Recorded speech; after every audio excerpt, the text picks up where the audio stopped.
Hey, hi, ho, and howdy, everybody. My name is Channel Shook, and welcome to yet again another little update, discussion sort of video regarding BlazBlue Cross Tag Battle. And most specifically, regarding its pricing. There's two other quick topics I'd like to quickly discuss, and that was the fact that they talked about how dubbing was going to be handled, and what was it? Also, they did the first DLC pack character reveal thing, which I don't have too much to say on, because as anyone knows who's seen the previous videos that I've done, my experience with 3 out of the 4 series in this game are very limited. I know nothing about Under Night. My experience with Persona is limited to Persona 5, so it's completely fucking pointless when it comes to Persona 4 Arena and whatnot. And when it comes to BlazBlue, I've only ever played one game. I own, was it Continuum Shift? Yeah, Continuum Shift Extend, which actually does come into play here because the only character that did get revealed, which there was Platinum or Ray, I don't know how to pronounce her name. She looked really cool though. I would be excited to mess around with her. Take that how you will. And Kanji from Persona 4. And the only one in that I really have any experience with, and it's very limited, would be Platinum. And I guess the best I can say about it is that's cool. She's one of the few characters I actually did mess around with a little bit back in that game, and I found to be pretty enjoyable. Again, I know nothing about fighting games. I don't know how she plays competitively. I don't know anything about any of that.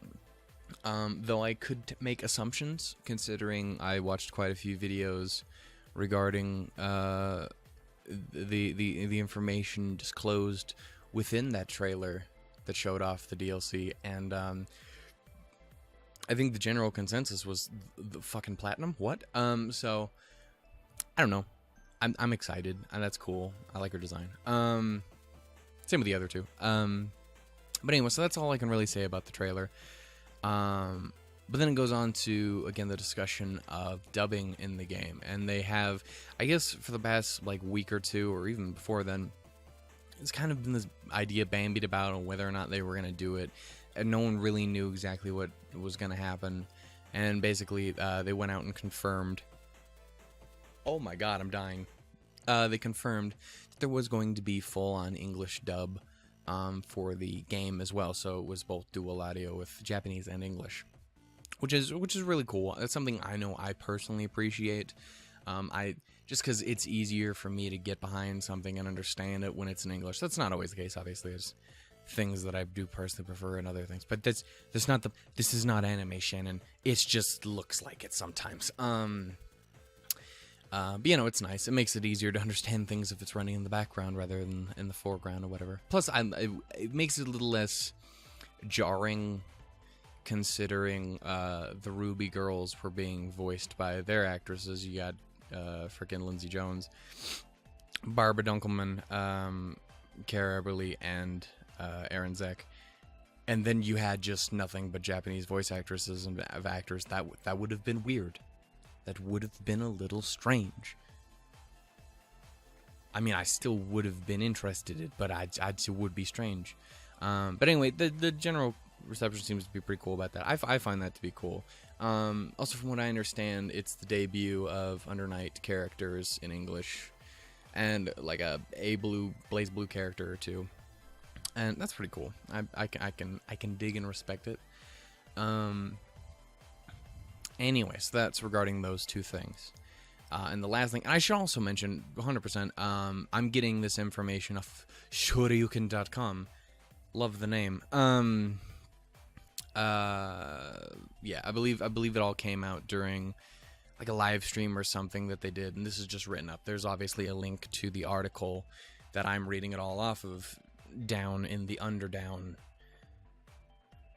which is now apparently the name of the description box. Anyway, the last thing I want to talk about is obviously the thing that's probably most important, and at least it's the most important to me, and that is the discussion of the pricing of the game. And for the most part, it's looking, honestly, it's looking about exactly what I had expected. After the more recent discussion on it, more recent update that we had, it was like, oh, it's a little less than a full price game, a little more than a full price game with it all put together. And basically it breaks down like this. The retail price for the physical and digital copies of the game is a $50 base price. Which again, for what it is, that makes total sense. I'm totally fine with that. That's great. That's awesome. I'm totally on board. The deluxe digital version of the game with all the DLC, obviously, is $70. Which, again, considering how big the game is when it's actually all put together, that's fine to me. That makes sense. I'm on board. I don't really have much of a complaint. To be honest, if it was like this, I would have personally preferred you just released it as a $60 game and then made only, like, I don't know, 10 characters DLC?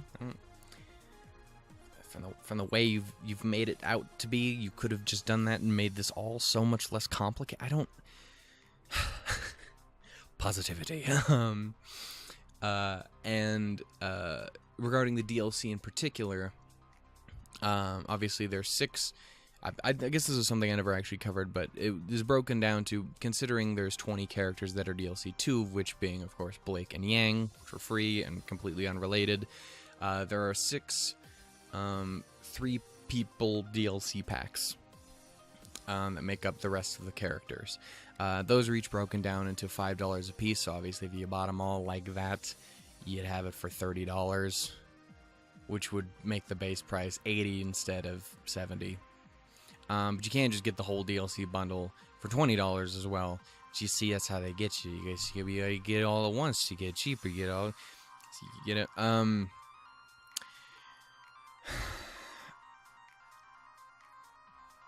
Oh, and I guess the other thing to talk about would be that first DLC pack with Platinum Ore and Kanji is free for the first 2 weeks, I believe. I think was what it said. It's free for the first 2 weeks, and then will become a paid DLC later, I guess. So get it while it's there early, I guess. And I don't know if that's just for that first DLC pack or if that's something they want to do for the entire thing. I don't know. Point is, so yeah, no, we have official confirmation regarding prices of the game. And again, it looks exactly like what I was expecting it to be after the update. And for the most part, again, when it comes to the game itself, it's something I actually...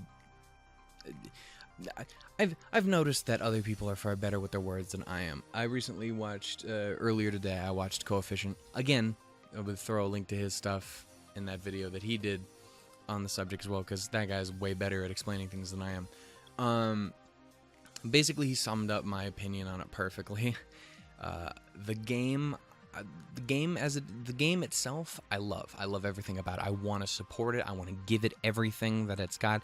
I want it to be successful. I want so much for it to be everything that it can be. It's just the business price, the business practice, the model that they used to release the game in its state that it is really bugs me. And it still bugs me because that's something that you absolutely shouldn't support, because that means everyone's going to be like, oh, they'll support that. We should do that more. People love this. No, they don't love it. They actually really don't like it. Because it's really shitty to do to a consumer. So it's the constant struggle of you want to support it, but you also, based on principle, don't want to. In the end, I think I'm going to purchase the game. At least that's probably my intention at this point. I'm so mad at the original business choice. Point is, there's nothing I can really do to change it now. It's pretty much set in stone. The game's coming out in June 5th for the US and May 31st. Yes, those are the words you're trying to say, Shannon. May 31st in Japan. And for the most part, yeah, there's nothing we're going to be able to do about that. I just hope that I do hope that it works to a point where, yes, they want to do more with this kind of thing. They want to keep doing these fun, awesome combos and these things that the game itself really is. It's fan service out the ass. It's just they fucked up the delivery. And that's that part, the fan servicey part, the thing, just again from the point of view of a Ruby fan, this is insanely awesome and crazy. I've been a Ruby fan since before the Red trailer, which I don't even know how that works because that's when it all began. But like,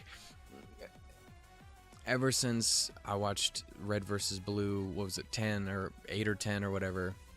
No, it was 10. And the after the credits, the Red trailer showed up, and everyone went completely apeshit for it because it was amazing. It's awesome.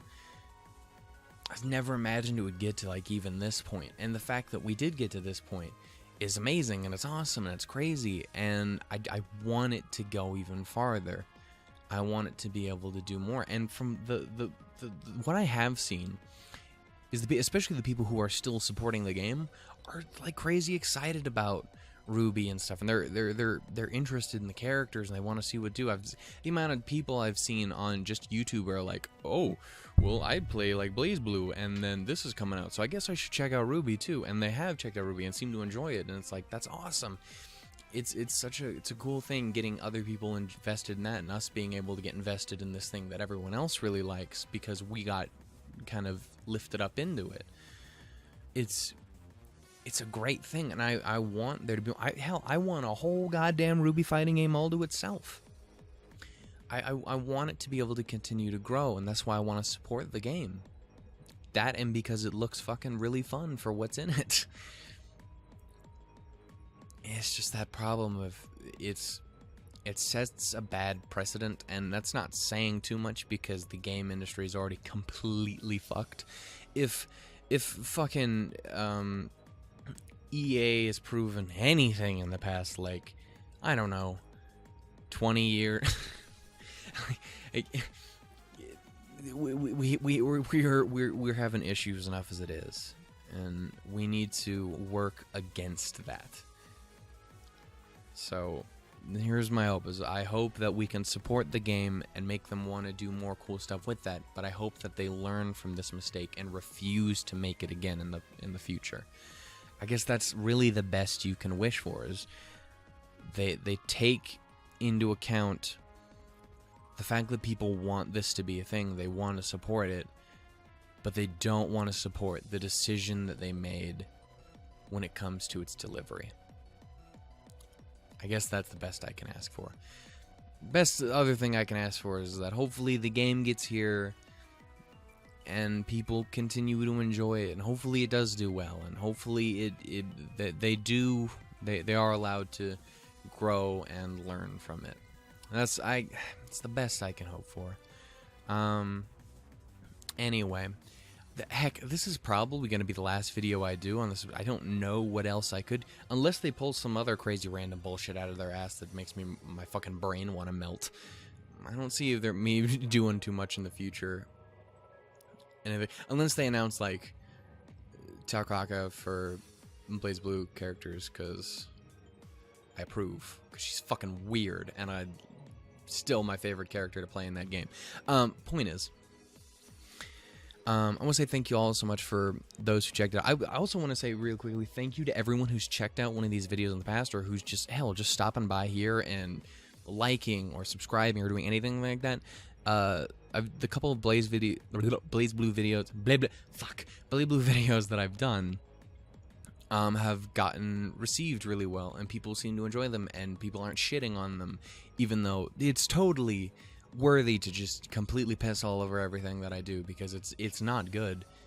I'm a blubbering fool, but I really appreciate that people generally haven't been doing that and tend to be very vocal about their opinions. And I don't know, it's been really enjoyable. I've enjoyed the conversation, and I've enjoyed learning about the game and about how other people feel and stuff like that through this. So I want to say again, thank you all so much for watching. Again, I don't know if I'm going to do another one of these videos. It really depends on if anything else comes out, but probably not. I'll just quietly go, ooh, that looks cool. If only I had money for it. From the sidelines. If only I had a game console that could actually run the fucking game. Anyway, I will see you guys in another video, perhaps. If you guys have any opinions on this or anything in the past, or perhaps something in the future, heck, just characters you like to see, whatever it is, by all means, throw it down in the comments below. I love reading comments, especially with this kind of thing, because I learn how much better at talking people other than myself are, and it makes me want to cry and also smile. If you guys liked it, go ahead and like it. If you guys hated it, I mean, that's your opinion too. You can do that. I'm not gonna complain. I'm gonna cry myself to sleep every night, but that's okay. And if you'd like to share it with other people, that's also super cool, because that helps me grow like a big boy. Yeah. Also, I watched Blake's character shit that they showed off, and that looked fucking rad. I like how she plays. I like that they used her element clones. That's cool. Toodles, doodles, and lemons, everybody. Ha, bye bye.